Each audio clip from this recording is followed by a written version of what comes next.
दिल्लीचे मुख्यमंत्री अरविंद केजरीवाल यांना उत्पादन शुल्क धोरणाशी संबंधित मनी लॉन्ड्रिंग प्रकरणात ईडीने अटक केली आहे। त्यामुळे देशभरासह ठाण्यात देखील जिल्हाधिकारी कार्यालयाबाहेर रस्त्यावर उतरून आम आदमी पार्टीने भाजपच्या विरोधात घोषणाबाजी करत ठिय्या आंदोलन केलंय। केजरीवाल यांना जेलमध्ये टाकल्यास आम्ही देखील जेल भरो आंदोलन छेडणार असल्याचा इशारा यावेळी आंदोलकांनी दिलाय। या बातमीचा संपूर्ण आढावा घेतलाय आमच्या प्रतिनिधी वंशिका छाचे यांनी। पाहुयात। केजरीवाल यांना अटक झाली। केजरीवाल म्हणजे एक व्यक्ती नाही, केजरीवाल म्हणजे एक विचार आहे आणि तो विचार आहे की मूलभूत गरजा ज्या जनतेच्या केजरीवाल सरकारने दिल्लीमध्ये केल्या त्या पंजाबमध्ये केल्या।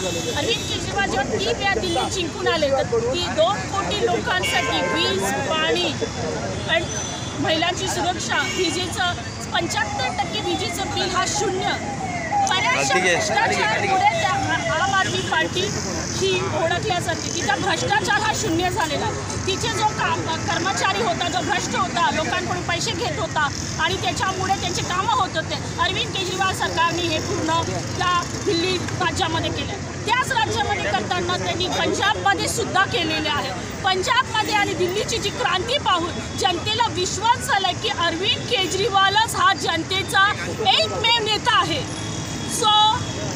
सब लोकांचा हा विचार आहे की जो देश घडू शकतो त्या देश घडवणेवाल्याला आज हत्या करण्याचा बीजेपी सरकार ईडीच्या खांद्यावर बंदूक ठेवून जे कार्य करतात, अरे हिम्मत असेल बीजेपी सरकारने सोडून दाखवा आणि इलेक्शनमध्ये जिंकून दाखवा।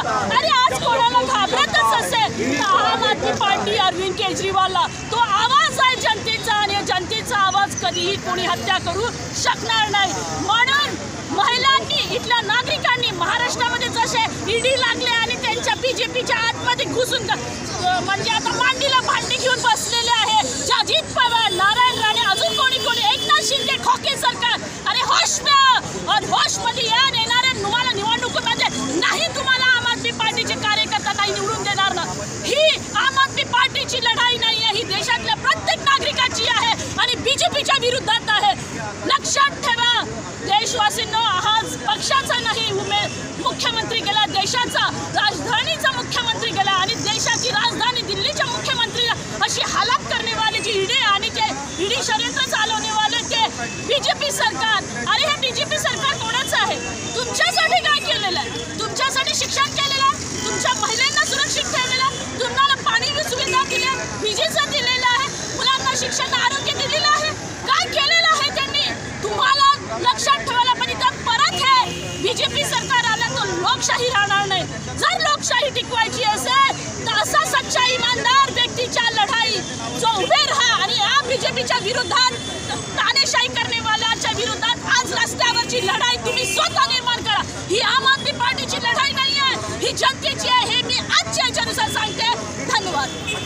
यांच्यावरती ईडीच्या मार्फत कारवाई केली जाते आहे आणि आज आपण रस्त्यावर काय सांगाल?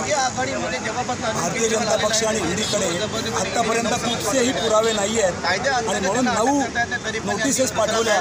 त्या नोटिसांची टॉयलेट पेपर एवढी जागा आहे हे असं आम्ही दाखवलं। परंतु तुम्हाला माहिती आहे की या संदर्भात हायकोर्टाने काल निर्णय दिला, ईडीला सांगितलं की 22 एप्रिलपर्यंत तुम्ही या संदर्भात प्रतिसाद द्या आणि याच्यानंतर दिल्लीतल्या 2 कोटी लोकांनी निवडून दिलेल्या लोकमान्य मुख्यमंत्री ज्याने दिल्लीमध्ये दिल्लीच्या विकासाचं मॉडेल, ज्याच्यामध्ये सर्वसामान्य शिक्षण दिलं, आरोग्य व्यवस्था दिला, पाणी दिलं, वीज दिली, अशा मुख्यमंत्र्याला ईडी कुठचाही पुरावा नसताना उचलून जेलमध्ये टाकतं हे आम्हाला मान्य नाही आहे। आणि म्हणून अरविंद केजरीवाल ही व्यक्ती नाही आहे, अरविंद केजरीवाल हा विचार देशातल्या सर्वसामान्य लोकांपर्यंत पोहोचलेला आहे। कारण हा विचार घटनाकार डॉक्टर बाबासाहेब आंबेडकरांनी जे संविधान लिहिलेलं आहे, ज्या संविधानातलं कलम 21 काय म्हणतं की या देशातल्या प्रत्येक नागरिकाला सन्मानाने जगण्याचा अधिकार आहे। हा सन्मानाने जगण्याचा अधिकार मुख्यमंत्री अरविंद केजरीवाल देत आहेत आणि म्हणून पंतप्रधान नरेंद्र मोदींना गेल्या 10 वर्षांमध्ये सांगण्यासारखं काही नाही आहे। आपल्याला सांगितलं गुजरात मॉडेल, गुजरातच्या विकासाचं मॉडेल, प्रत्यक्षात हे विकासाचं मॉडेल काहीच नाही आहे। गुजरातमध्ये शाळांमध्ये डुकरं आणि कुत्रे, एका शाळेवरती 25 शाळांचं रजिस्ट्रेशन केलेलं आहे। गुजरातमधले ब्रिज कसे पडतात हे आपण बघतोय। गुजरातमधल्या कंत्राटी शिक्षकांची भरती कंत्राटी पद्धतीने केलेली आहे। त्यामुळे 10 वर्षातला मोदींचा कार्यकाल आणि अरविंद केजरीवाल यांचा दिल्लीच्या मॉडेलच्या माध्यमातला कार्यकाळ जे सकारात्मक राजनीती आहे त्याला उत्तर देण्यासारखं काही नाही. आणि म्हणून 4 दिवसापूर्वी निवडणूक जाहीर झालेली आहे. अरविंद केजरीवाल यांनी जर देशभर सभा घ्यायला सुरुवात केली तर पंतप्रधान नरेंद्र मोदींना त्यांचा प्रतिवाद करण्यासाठी काहीच नाही आहे. काय सांगणार मोदी? आमचं मणिपूर जळतं आहे, आमच्या आया बहिणींवरती रेप होत आहेत. पंतप्रधान अजूनसुद्धा गेलेले नाही आहेत मणिपूरमध्ये. आज शेतकरी आंदोलन करतायत, शेतकऱ्यांवरती रबरी बंदुकीच्या गोळ्या घालता तुम्ही. शेतकऱ्यांच्या पायामध्ये खिळे ठोकले पाहिजेत अशा रस्ता तुम्ही बंद करता आणि त्याच्यामध्ये एका शेतकऱ्याचा मृत्यू झाला. पंतप्रधान नरेंद्र मोदींनी सांगितलेलं की 2014 साली सत्तेत आल्यावर 2 कोटी रोजगार निर्माण करणार. आज 10 वर्षामध्ये 20 कोटी रोजगार निर्माण व्हायला पाहिजेत.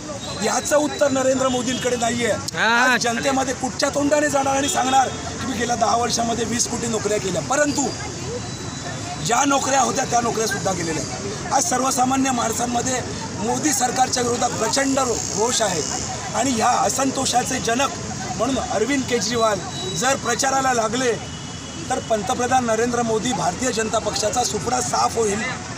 आणि म्हणून मनोरुग्ण असणारे आपल्या देशाचे पंतप्रधान, शेख चिल्ली आपल्या देशाचे पंतप्रधान यांनी काल हुकुमशाह हिटलर सारख्या पद्धतीने अरविंद केजरीवाल यांना अटक केलेली आहे. आम्ही सर्वजण अरविंदजींच्या विचारावर काम करणारे कार्यकर्ते. आम्हाला वाटतं की या देशातल्या प्रत्येक लेकराला मोफत चांगल्या पद्धतीचं शिक्षण मिळालं पाहिजे. या देशातल्या प्रत्येक नागरिकाला मोफत आरोग्य सुविधा मिळाली पाहिजे. कोविडमध्ये आपण बघितलं 40-40, 50-50 लाख रुपये खर्च करावा लागला. आपली माणसं मेली हो. कोविडचं व्यवस्थापन पंतप्रधान नरेंद्र मोदींनी कशा पद्धतीने केलं? आपल्याला माहिती आहे की आपल्याला जे वॅक्सिन पाहिजे होतं, आपल्या लेकरांना वॅक्सिन न देता पंतप्रधान नरेंद्र मोदी यांनी वॅक्सिन परदेशात पाठवलं. म्हणजे आपली जनता मरू देत. आणि सगळ्यात महत्त्वाचं म्हणजे इलेक्टोरल बॉन्ड. मला सांगा, देणगी